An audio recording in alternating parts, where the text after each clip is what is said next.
Bien, el título de esta conferencia es la teoría de la liquidez. La teoría de la liquidez es una reelaboración de las ideas de la escuela austríaca, de las ideas que creo que son más relevantes de la escuela de pensamiento, de la escuela económica austríaca, sobre fundamentos, digámoslo así, financieros y económicos más actualizados y más modernos.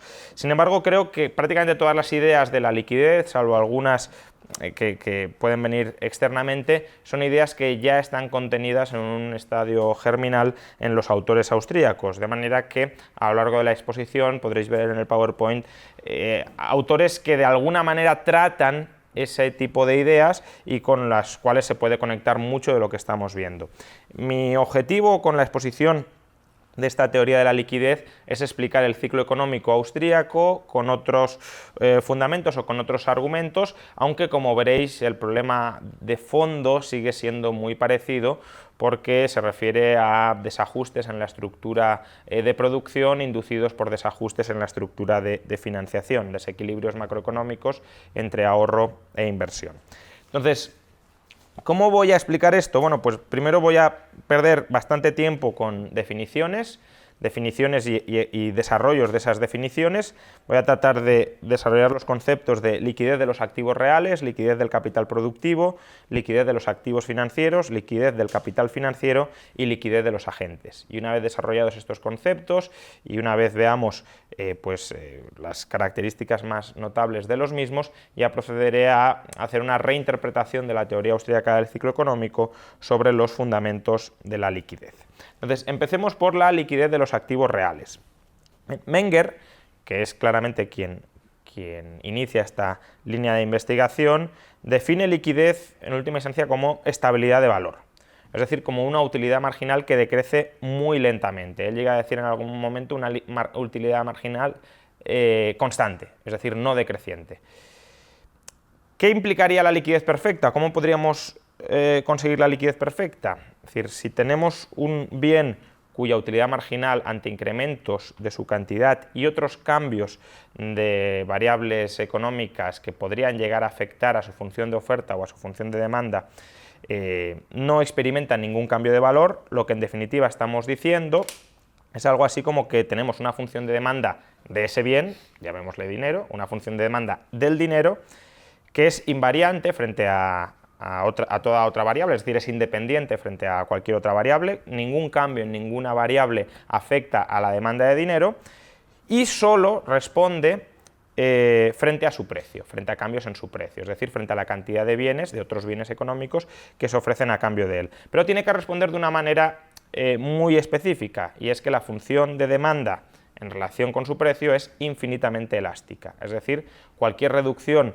del precio del dinero, cualquier reducción del precio de los bienes en relación al dinero da lugar a un aumento infinito del precio de la demanda de dinero, y cualquier aumento del precio del dinero da lugar a una reducción de la demanda de dinero, de tal manera que su valor no cambie.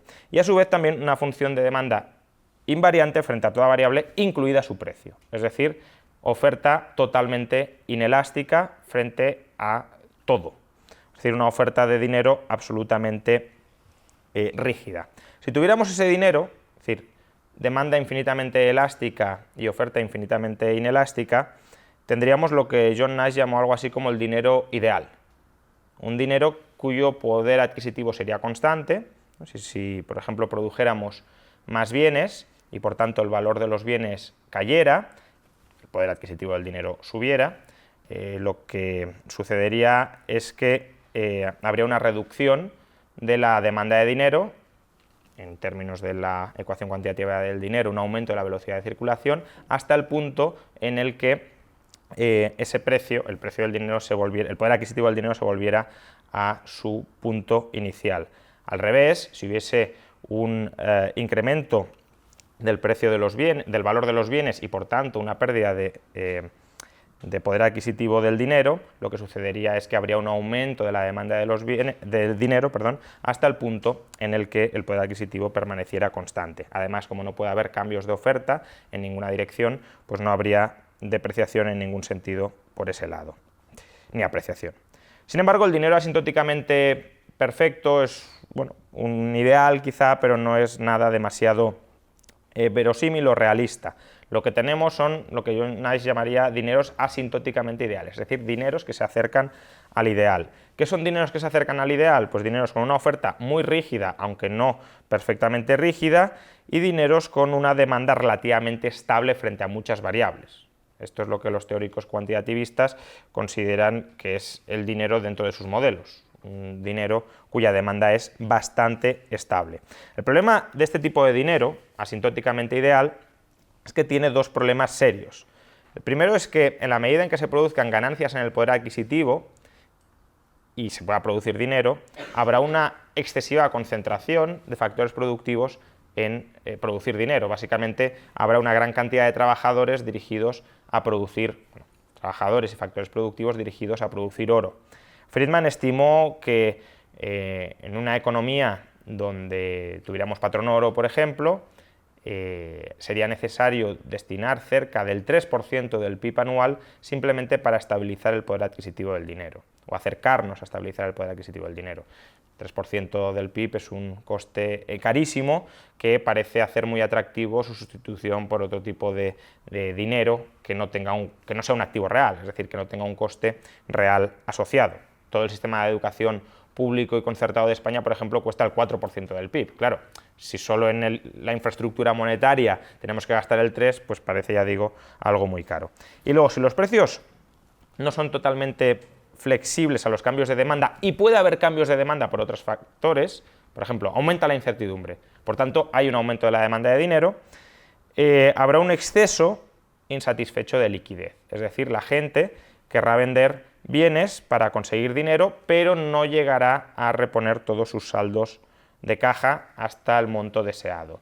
¿Esto qué implicaciones tiene? Pues tiene dos implicaciones. Una, puede haber cambios en los precios relativos, es decir, si los precios no descienden todos al mismo ritmo, ante un aumento de la demanda de dinero, por ejemplo, unos precios pueden caer más que otros y podemos tener cambios en la estructura productiva que no respondan a cambios en las preferencias de los consumidores.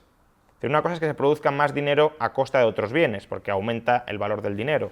Otra, que porque los precios no se adaptan al mismo ritmo ante cambios en la demanda de dinero, haya unos bienes cuyo valor varíe más que el de otros en una dirección o en otra. Recordad que los precios relativos deberían mostrar las utilidades marginales relativas de un bien con respecto a otro. Por tanto, si hay un cambio en precios relativos que no responde a cambios en las utilidades marginales relativas, sino simplemente a un problema de ajuste de los precios ante cambios en la demanda de dinero, lo que tenemos es una asignación ineficiente de recursos. Y a su vez, si hay mucha demanda de liquidez que no puede ser plenamente satisfecha, eso también es subóptimo a la hora de realizar inversiones futuras. Es decir, habrá empresas que estarán infracapitalizadas en el sentido de ausencia de liquidez para afrontar retos futuros. Bien, como veremos, estos dos problemas se pueden solucionar no a través de activos reales que actúen como dinero, sino a través de complementos monetarios que incrementen la disponibilidad de herramientas para efectuar intercambios y para proporcionar liquidez. Pero antes de explicar cómo los activos financieros pueden solucionar estos dos problemas que tienen los activos reales cuando son dineros asintóticamente perfectos y no dineros perfectos o ideales, dejadme explicar la liquidez del capital productivo, porque los activos reales no solo son bienes que se pueden demandar por sus usos o por sus utilidades directas, sino que también son activos que producen otros bienes, es decir, son bienes de orden superior.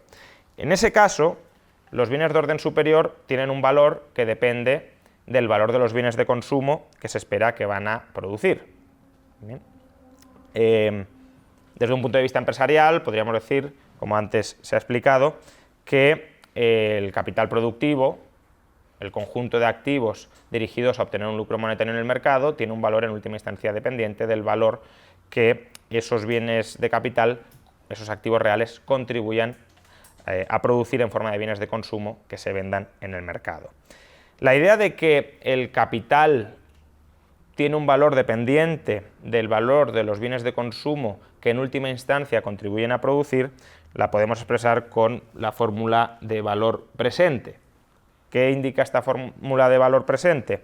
Que el valor de la estructura de activos reales que tenemos no es más que la agregación del valor de los bienes de consumo que van a producir en el futuro, pero descontados por el tipo de interés. Es decir, los bienes producidos en el futuro, los bienes de consumo producidos en el futuro, no tienen el mismo valor que los bienes de consumo disponibles hoy, o los bienes de consumo de alto riesgo no tienen el mismo valor que los bienes de consumo disponibles hoy con certeza.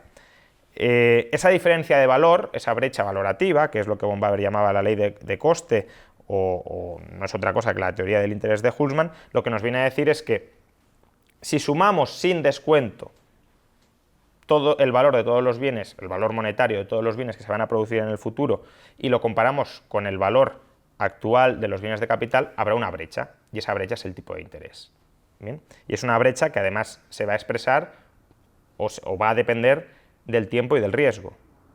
A más tiempo desde que llegan los bienes de consumo o a más riesgo en producir esos bienes de consumo, mayor será la brecha entre el valor del capital hoy y los flujos de caja derivados de los bienes de consumo que producirán mañana. Pero luego hay una segunda idea o una segunda implicación de esta fórmula de valor presente que me parece muy interesante, y es que al final el capital productivo recupera su valor produciendo bienes de consumo. Esta es una idea que está en Richard von Strill, en Capital and Production, y simplemente indica esto, es decir, los bienes de capital son herramientas para terminar produciendo bienes de consumo. No para ti necesariamente, sino para otros a través del mercado.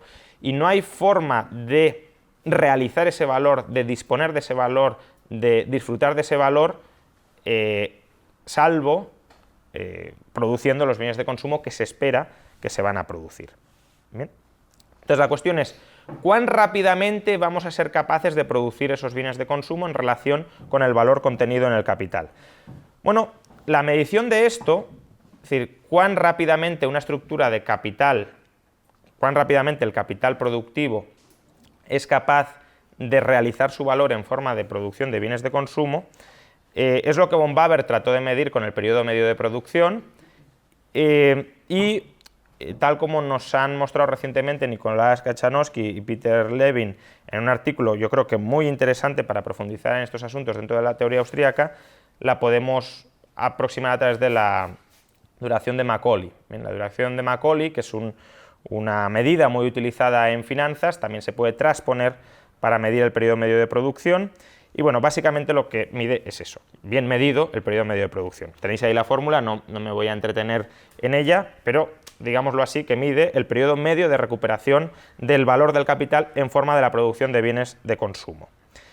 Por tanto, podemos utilizar la duración de Macaulay, es decir, este periodo medio de producción, además ponderado por riesgo, para de alguna manera medir la liquidez del capital productivo.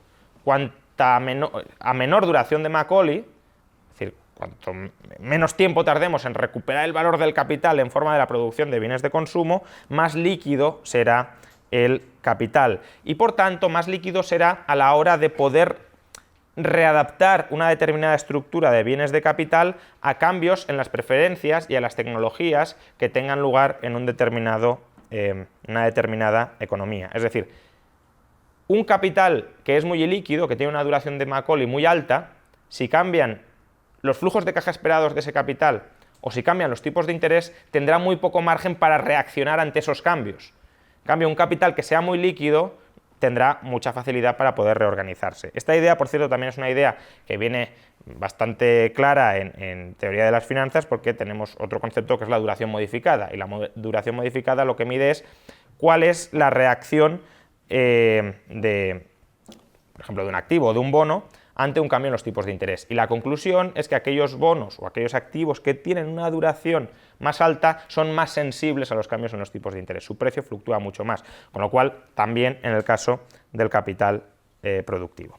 Pero vamos ya con la liquidez de los activos financieros. Un activo financiero es un derecho a recibir dinero en el futuro y es la contraparte de un pasivo financiero. Fijaos que todo activo financiero implica la existencia de un pasivo financiero, y no así con los activos reales. Es decir, los activos reales no llevan una contraparte financiera implícita. El valor de un activo financiero también es su valor presente, es decir, el valor presente de sus flujos de caja futuros esperados descontados a su nivel de riesgo. Y también podemos definir la liquidez de un activo financiero como su duración Macaulay, es decir, el periodo medio de recuperación a partir de los flujos de caja de ese activo financiero, del capital inmovilizado en ese activo financiero. Es decir, cuánto tiempo tardamos en recuperar el valor del bono, el valor del activo financiero, a partir de sus flujos de caja. De nuevo, una mayor duración Macaulay implicará una mayor iliquidez del activo financiero, y una menor duración Macaulay implicará una mayor liquidez del activo financiero. Sin embargo, dado que los activos financieros también son pasivos financieros, fijaos que para el deudor es al revés.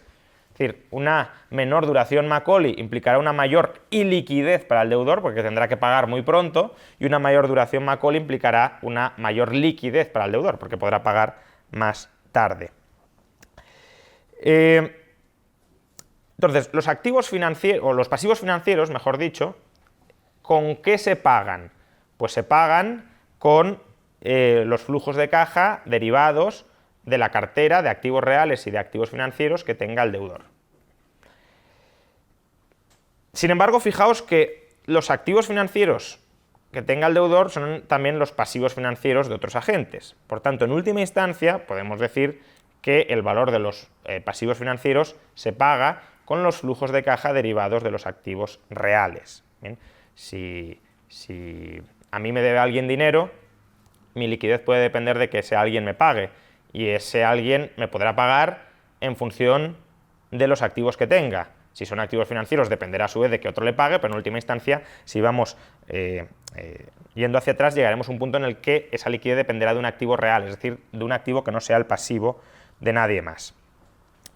Por tanto, si la liquidez de un activo real, que depende de la capacidad de amortización de ese activo real, depende de los activos que lo respalden, un activo financiero será tanto más líquido, primero, cuanta menor sea su duración. Esto es algo bastante intuitivo. Si es un activo financiero de muy corta duración, será líquido, porque el acreedor lo podrá recuperar a muy corto plazo, pero hay otra condición que creo que es muy importante en este sentido, sobre todo para que el concepto de liquidez de activo financiero sea realmente escalable en una sociedad. Y es que los activos que respalden los flujos de caja con los que se va a amortizar ese activo financiero deriven de un activo productivo líquido. Este es el motivo por el que he explicado antes el concepto de activo productivo líquido. Imaginad que yo os prometo que mañana os voy a pagar 1 millón de euros, pero mi promesa depende de la generación de bienes de consumo a 20 años por valor de 1 millón de euros. Yo os puedo prometer que os pagaré 1 millón de euros, pero mis activos reales no son activos reales líquidos, en el sentido de un capital productivo líquido, para poder realizar ese valor y que ese valor afluya mañana a vuestras manos. Por tanto, solo tener una corta duración Macaulay no basta, en el caso de los activos financieros, para ser líquido. También es necesario que aquellos activos con los que se va a pagar ese activo financiero sean a su vez líquidos. Esta es una idea, por cierto, que también tuvo Maglub en su libro del año 36 sobre el mercado de valores. Bien, aquellos activos financieros que sean extremadamente líquidos, es decir, que no solo tengan una duración muy breve o incluso una duración cero, que el acreedor pueda requerir su pago en cualquier momento deseado, sino que además tengan esa capacidad de pago gracias a que tengan detrás activo real líquido, capital productivo líquido, serán activos financieros que sustituirán o en cierto modo complementarán al dinero como medio de intercambio. ¿En qué sentido? Bueno, pues podremos intercambiar no solo dando activos reales que tendrán un valor muy estable, sino que estos activos financieros, justamente porque son extremadamente líquidos, tendrán un valor que será, digamos, constante respecto a su nominal. Es decir, si es una promesa de pago de 1.000 euros o de 1.000 onzas de oro, dado que no hay duda de que se van a pagar 1.000 onzas de oro, porque se puede requerir el pago en cualquier momento y además detrás el colateral de ese activo financiero son activos reales que van a producir muy a corto plazo bienes de consumo por valor de 1.000 euros, Pues en la medida en que eso sea así y se perciba así, el valor de mercado de ese activo financiero también será estable, tendrá un valor estable en 1000 onzas de oro y se podrá utilizar como medio de intercambio o como depósito de valor, es decir, las dos funciones que venía a cumplir el dinero. ¿Esto por qué es importante? Porque mientras que la oferta de activos reales, para que el dinero sea buen dinero, es decir, para que estemos en un dinero ideal o asintóticamente ideal, tiene que ser muy rígida, esta oferta de activos financieros puede ser muy elástica, con lo cual, si hay un aumento de la demanda transitorio de dinero, se podrá suplir con el aumento de la oferta de estos activos financieros que preservan su liquidez. Por tanto, se podrá dar respuesta a los aumentos de la demanda con motivo de transacción y también con motivo de precaución. Y a su vez, dado que el coste de generación de estos activos es muy bajo, podremos economizar enormemente el uso de activos reales líquidos y eso abaratan extraordinariamente el coste de utilización de un dinero base que sea un activo real líquido. Larry White, por ejemplo, estima, con cálculos muy sencillos a partir de los cálculos que realizó Friedman, que el coste de un sistema monetario donde los activos reales sean complementados por activos financieros líquidos es de apenas el 0,05 del PIB, es decir, nada similar al 2,5 o al 3% del PIB, sino el 0,05. Bien.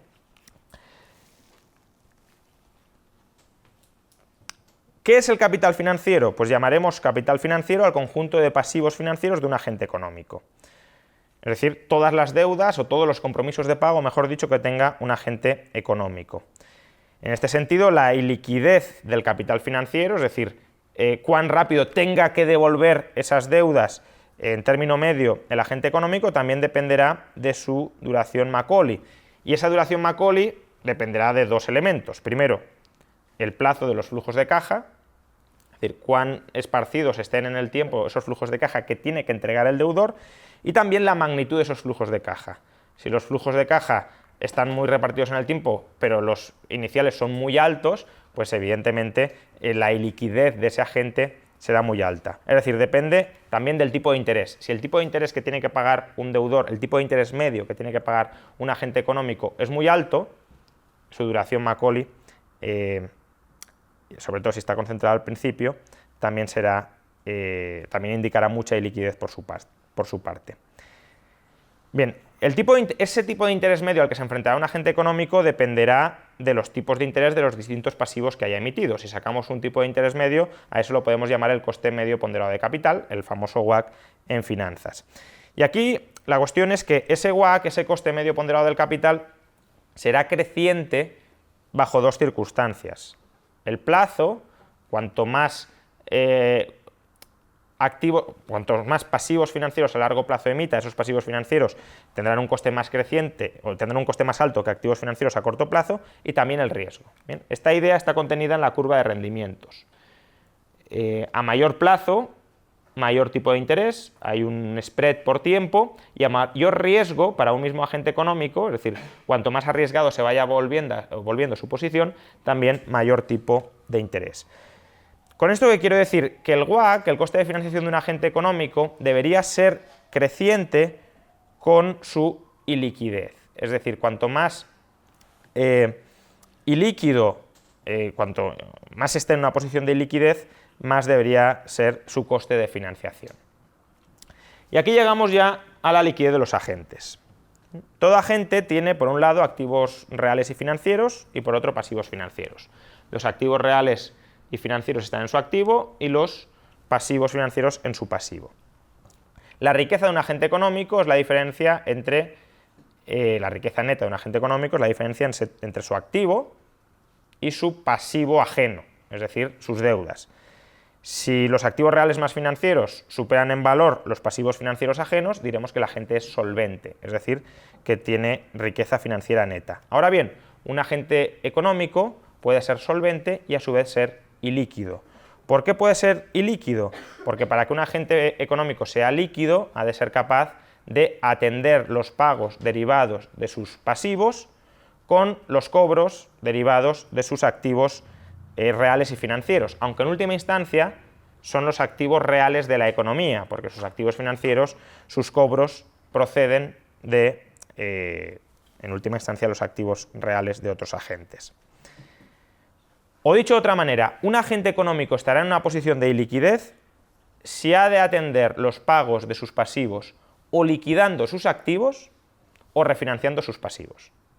Si yo no puedo pagar, salvo que me refinancien o salvo que tenga que liquidar mis activos, estoy en una situación de iliquidez. Si puedo pagar con lo que cobro, entonces estoy en una situación de iliquidez.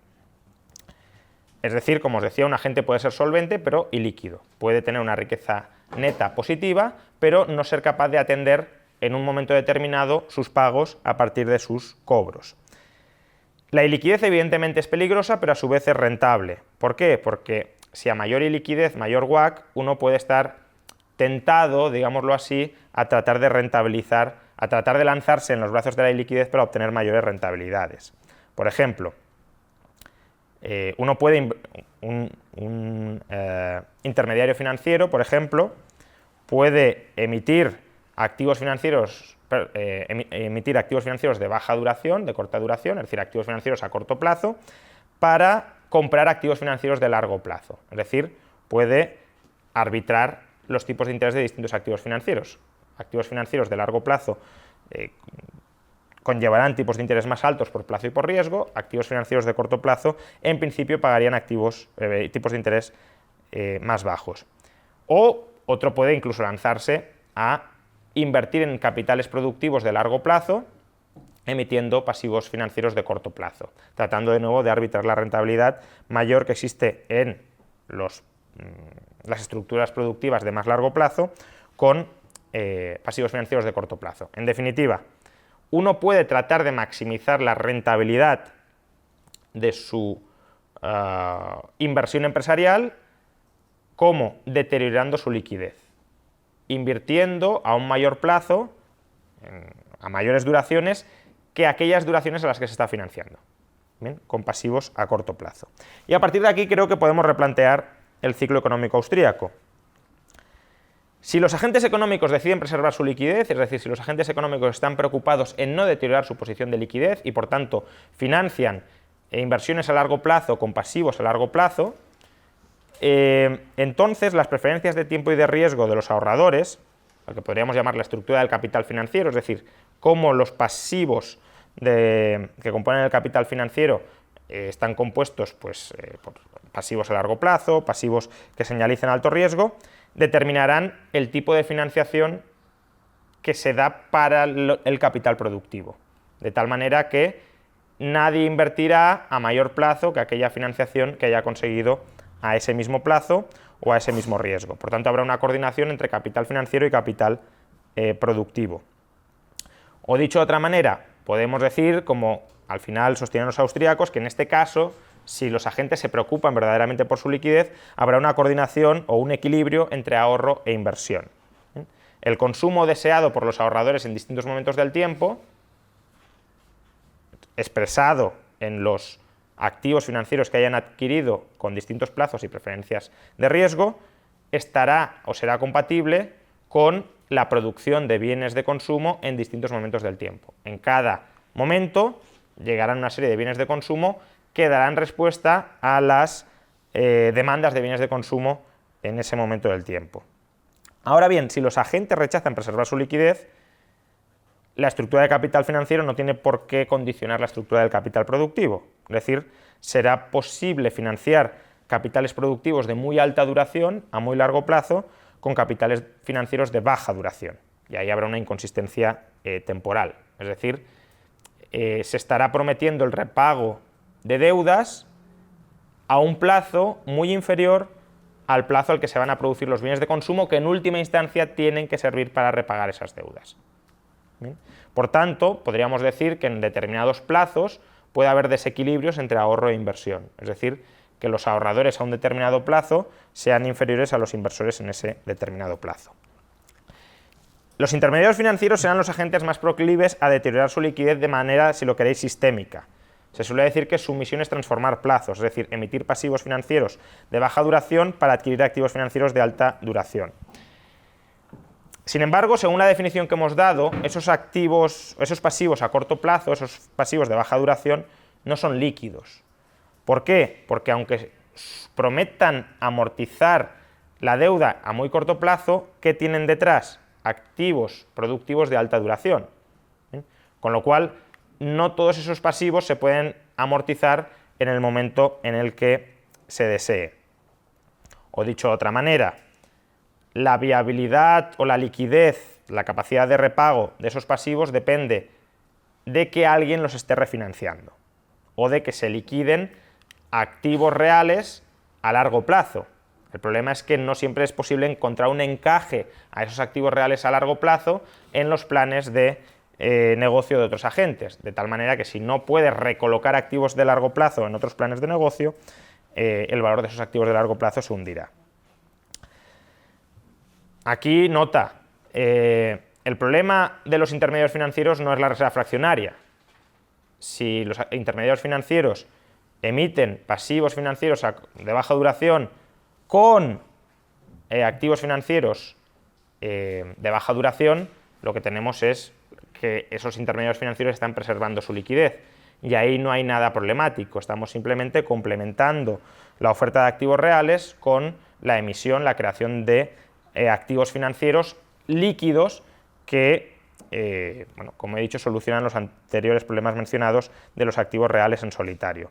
El problema no es ese, el problema es crear pasivos financieros de baja duración, que todo el mundo puede estar interesado en adquirir, contra activos reales, bueno, activos financieros y en última instancia activos reales de larga duración. ¿Por qué los intermediarios financieros pueden estar interesados en emitir pasivos financieros de baja duración contra activos financieros de alta duración? Bueno, aquí hay dos hipótesis que no son necesariamente incompatibles. Una es que cuando todo el mundo se despreocupa de su liquidez, refinanciarse es muy sencillo, y al ser muy sencillo refinanciarse, digamos que la liquidez se deja de valorar, porque parece que en todo momento puedo obtener financiación de mis deudas a corto plazo. En ese caso el ciclo sería algo así como, la dinámica del ciclo tendría parte de dinámica autogenerada, es decir, podría haber ciclos incluso en un mercado libre sin nadie que manipulara. Sin embargo, hay otra interpretación que creo que es al menos más explicativa en muchos casos, que es que el Estado socializa, mutualiza el riesgo de iliquidez. Y en ese caso, claro, si a los intermediarios se les exime de asumir el riesgo de iliquidez, pues incurrirán en esa iliquidez de los agentes de manera mucho mayor. Entonces, ¿qué sucede si los agentes deterioran su liquidez por un motivo o por otro? Pues que básicamente los spreads de la curva de rendimiento, los spreads de tiempo y de riesgo, se estrecharán. ¿Bien? Por tanto, veremos un aplanamiento y una compresión de los spreads de riesgo, un aplanamiento de la curva de rendimientos temporal y un estrechamiento de los spreads entre curvas de distinto riesgo. Dicho de otra manera, si los agentes deterioran su liquidez, si invierten a largo plazo con pasivos a corto plazo, los tipos de interés de largo plazo y de alto riesgo, es decir, los tipos de interés a los que se financia proyectos a muy largo plazo y de muy alto riesgo, van a caer. ¿Bien? Y esto es bastante equivalente al inicio del ciclo austríaco. Lo que pasa es que los austríacos prefieren hablar de una reducción del tipo de interés frente al natural, nunca está muy claro qué es el tipo natural o cómo establecer ese contrafactual, y aquí lo que estamos diciendo es que hay una reducción del tipo de largo plazo o de alto riesgo debido a que los agentes no intermedian adecuadamente entre las preferencias de los ahorradores y las de los inversores. Digamos que canalizan de alguna manera ahorro de corto plazo o de bajo riesgo, ahorro que prefiere cortos plazos o bajos riesgos, a inversiones de largo plazo y de alto riesgo. Y esto es lo que provoca la expansión típica del ciclo económico. Es decir, la reducción de tipos de interés a largo plazo estimula la demanda de endeudamiento a largo plazo para invertir en proyectos de largo plazo, es decir, en capitales productivos muy ilíquidos. Es el famoso alargamiento de la estructura productiva que se explica pues en el ciclo típico austríaco. Problema, que si la estructura productiva se alarga sin que las preferencias de los ahorradores sean compatibles con ese alargamiento, es decir, si se está invirtiendo a más largo plazo o con más riesgo que lo que los ahorradores están dispuestos a tolerar, porque no hay ahorro a tan largo plazo y de tan alto riesgo, lo que sucederá es que la demanda a corto y medio plazo de bienes de consumo va a superar la oferta a corto y medio plazo de bienes de consumo. Es decir, los empresarios estarán produciendo a muy largo plazo, pero los ahorradores y financiadores de esos empresarios estarán demandando resultados a muy corto y medio plazo. Y esto va a generar una tensión que se va a materializar en un encarecimiento del precio relativo de los bienes de consumo sobre los de los bienes de capital. Y esto puede conllevar dos consecuencias. La primera es que suban los tipos de interés. Es decir, cuando el precio de los bienes de consumo se encarece relativamente con respecto al de los bienes de capital, lo normal es que suban los tipos de interés, que haya una demanda muy grande para consumir a corto plazo, que no haya ahorro para refinanciar las posiciones financieras que vayan venciendo y por tanto que los tipos suban. Recordad, si los tipos suben, ya habrá una tendencia a que el capital productivo tenga que cambiar su estructura, porque un cambio en los tipos de interés modifica el valor actual del capital productivo y por tanto inversiones que podían parecer rentables o que podían parecer aconsejables con tipos de interés bajos, ahora dejan de serlo. Pero imaginemos que el Banco Central anula la subida de tipos de interés.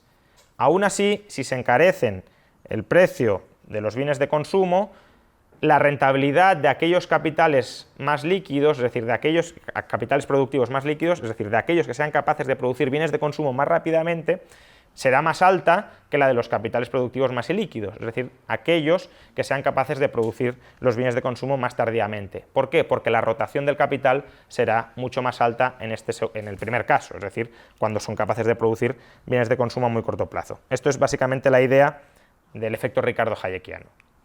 Con lo cual habrá una tensión para reemplazar capitales ilíquidos por capitales líquidos.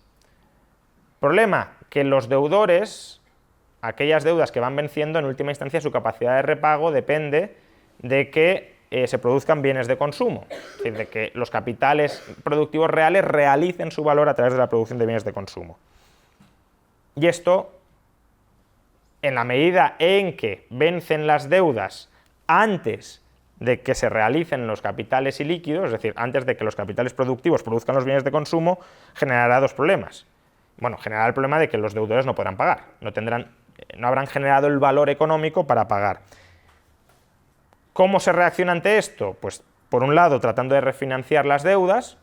Esto es básicamente lo que los austríacos llaman ahorro forzoso, que los ahorradores que no querían ahorrar a un plazo mayor tengan que ahorrar a un plazo mayor para que se pueda completar la estructura productiva, pero normalmente esa refinanciación será a tipos de interés crecientes. Y a tipos de interés crecientes imposibilitarán el repago de muchas de esas deudas. La otra, liquidar los activos a largo plazo. Es decir, tratar de vender activos reales a largo plazo para poder pagar las deudas que van venciendo a corto. Problema, que normalmente esa liquidación de activos reales a largo se efectuará con pérdidas, por lo que os decía antes, no es fácil recolocar un activo real producido para unas cosas en otros usos o con otros propósitos. Este proceso de reajuste, de refinanciación con ahorro forzoso, que va a implicar defaults, impagos por parte de deudores que tengan que refinanciarse a tipos crecientes o la recolocación de activos productivos en usos distintos de los originalmente concebidos y por tanto con pérdidas que erosionen la posición de solvencia de los agentes, es lo que se conoce como depresión primaria. Es decir, habrá un reajuste de estructuras productivas y financieras que sea la depresión. ¿Qué pasa? Que puede suceder que la demanda de los ahorradores, la demanda de liquidez de los ahorradores en ese contexto de incertidumbre se dispare por las incertidumbres que nos rodean. Y si se dispara y no es atendida adecuadamente con la provisión de liquidez, podemos ir a lo que los propios austríacos llaman depresión secundaria, es decir, un exceso de liquidación de inversiones debido a que se busca mucha liquidez y no hay forma de producirla a corto plazo debido a que la estructura productiva tiene una duración muy elevada. Pues bien, esto es el replanteamiento que os quería comentar a partir de la liquidez y espero que veáis que el paralelismo entre ambas teorías es grande, pero hace falta una mayor base de conceptos de finanzas por debajo. Gracias.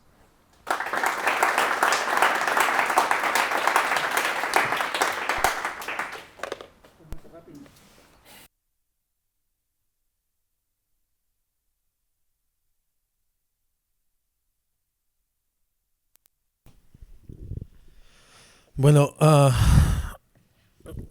si pasa, bueno, la lógica está completa, está perfecta.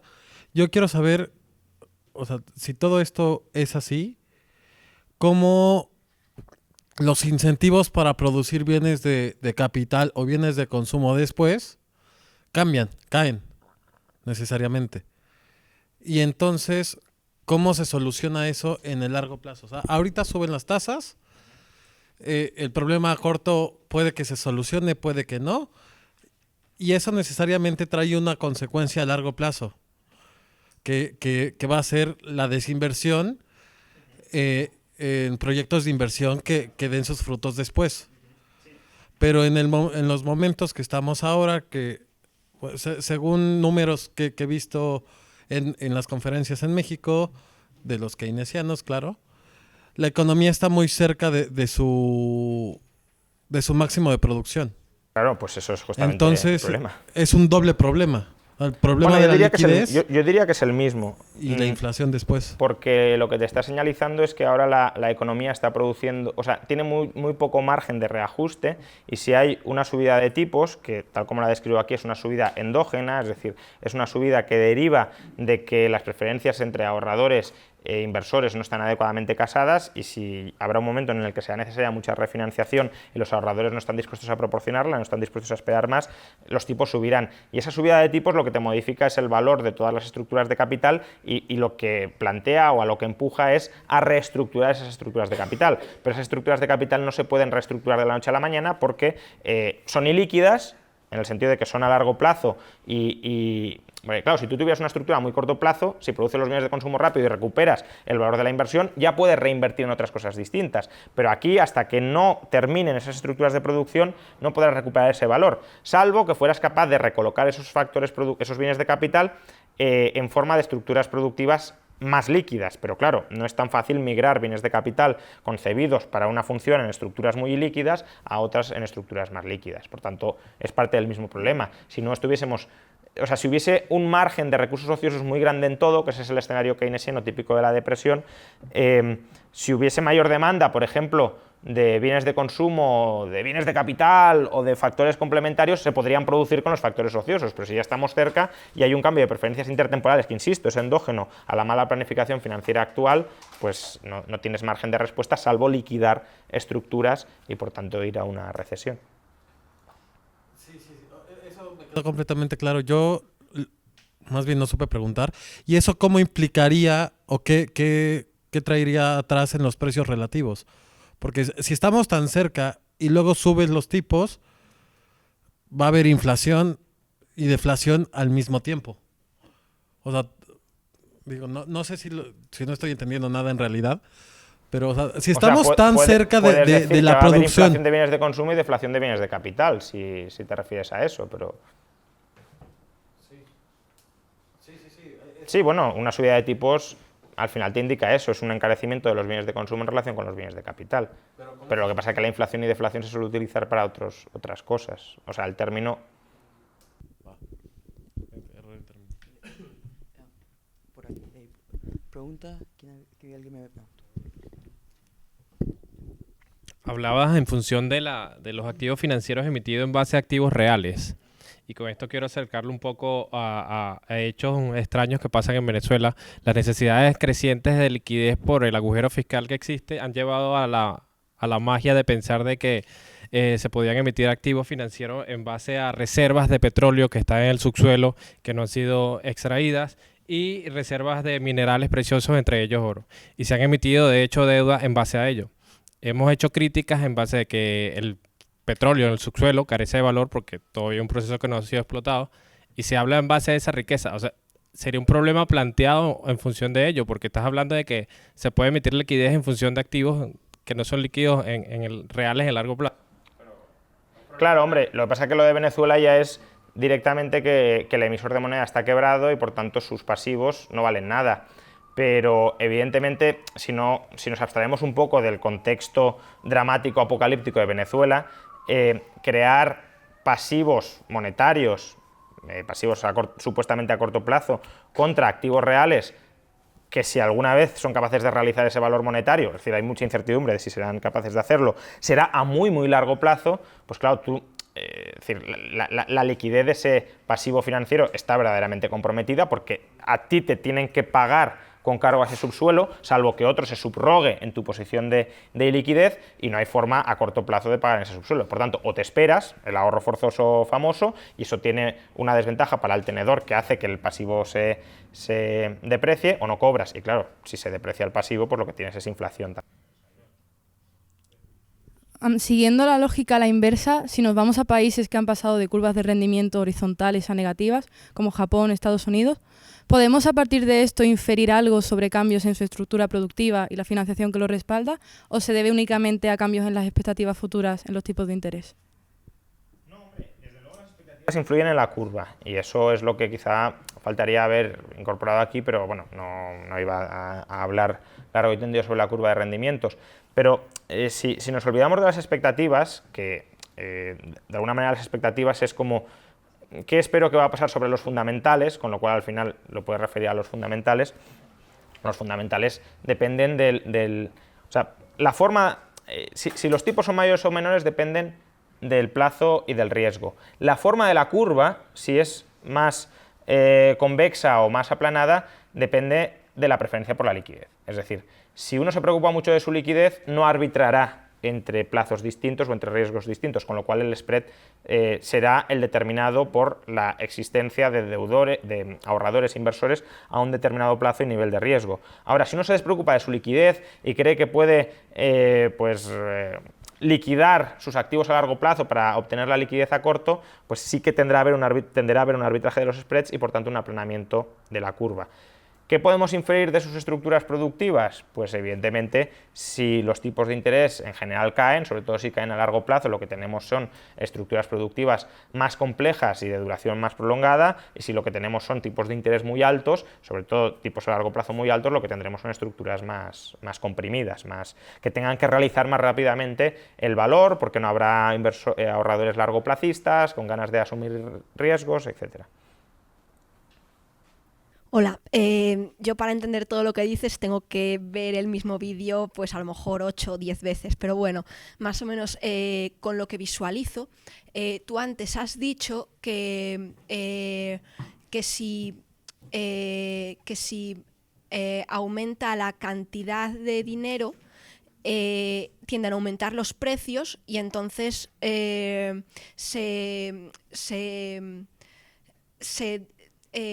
rompe la estructura productiva, no sé la palabra, vamos, se corrompe la estructura productiva.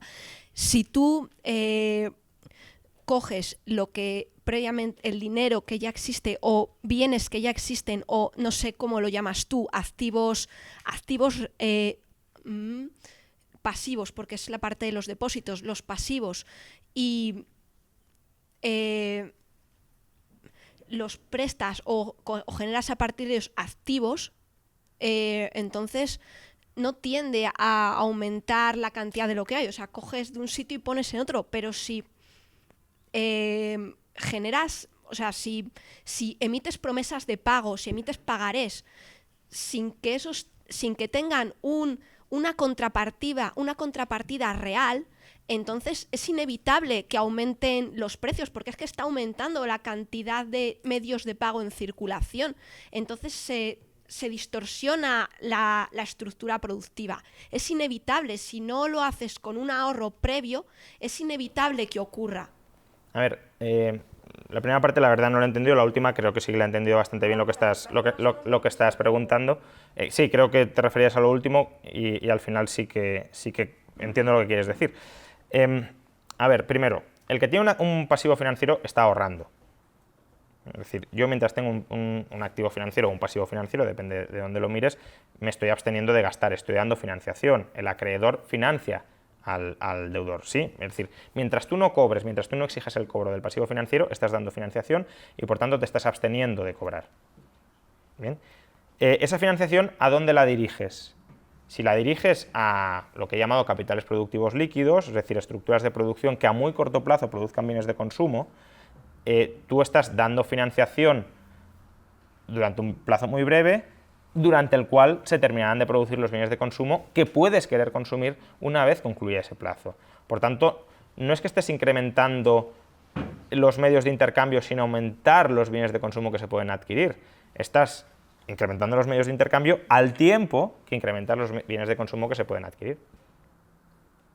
Porque si tú tienes una promesa de pago que en ese momento estás evitando canjear o que no lo utilizas como medio de pago, eso no significa que estés ahorrando. O sea, si yo cojo un papel y escribo 1000, o me da el banco o alguien un papel y pone 1000 y yo no utilizo ese pagaré o ese recibo o lo que sea en las tiendas porque me niego a ello en ese momento, eso no significa que esté ahorrando. O sea, yo estaría ahorrando si tuviera un activo real que no estuviera utilizando, un activo financiero de esos. Si yo emito, te pagaré 1000 euros, ¿bien? Y te lo vendo a ti y tú te lo quedas y me das bienes de consumo, o bueno, bienes económicos a mí, tú, que tenías bienes económicos de los que no estabas disfrutando, renuncias a ellos a cambio de esa promesa cuyo pago no ejecutas. Por tanto, tú si estás ahorrando porque tenías bienes económicos, renuncias a ellos, me los das a mí, a cambio de esa promesa que tú renuncias a ejecutar. Por tanto, me estás dando financiación en forma de provisión de bienes reales cuya contrapartida ha sido el pasivo financiero que te he entregado para comprarlos. No me acuerdo, pero vale. Muchas gracias, Juan Ramón, muy bien. Y sobre todo es sorprendente lo sucinta que ha sido, claro, porque han desaparecido algunos detalles o han pasado muy deprisa. Una explicación de lo de los bienes reales, creo que lo ha dicho, pero enfatizar que el bien sea real no es la garantía de todos. Hay los bienes reales tienen distinta liquidez, que es por lo que ha empezado. Con John Law aquello fue Luisiana. Luisiana era un bien real, pero ¿qué valor le das a ese bien real? ¿Cuánto más alejado en el tiempo se van a ejecutar esos proyectos de inversión en la Luisiana? ¿Cuánto van a generar flujos de caja? Fequete y no sé si Pal y otros ponen el ejemplo de pues el agricultor, la harina, el pan y tal. Es decir, cuanto más cerca estés del bien final de consumo, su valor es más seguro y más realizable en el tiempo. Algo que añadiría yo es que en todo esto hay un agente financiero muy especial que son los bancos, que mezclan dos funciones, la función de intermediarios de pagos y la función de intermediarios financieros. Entonces, para la función de intermediarios de pagos es para la que en el mundo ideal deberían usar deuda a muy corto plazo y muy segura, porque es el sustituto monetario bueno. Mientras que para la parte de intermediarios financieros, pues la gente no financia o no debería financiar proyectos a largo plazo con deuda a corto plazo, entonces debería estar esos mundos un poquillo o razonablemente separados. Y el problema es que no lo hacen, sino que al revés, descalzan plazos por definición. Y hay gente que les dice, los bancos para ser bancos, su función es hacer descalce de plazos. Yo, si me permites ahí matizar, ahora continúas, porque yo no me termina de gustar esa división entre intermediarios de pago e intermediarios financieros. Creo que los bancos son exclusivamente intermediarios financieros, lo que pasa que el medio de pago que crean sirve para proporcionar financiación a proyectos a muy corto plazo. Sí. Porque el que tiene un depósito a la vista está financiando, digamos, la producción de bienes de consumo a corto plazo, con lo cual al final son intermediarios puros, pero tienen que intermediar bien, es decir, tienen que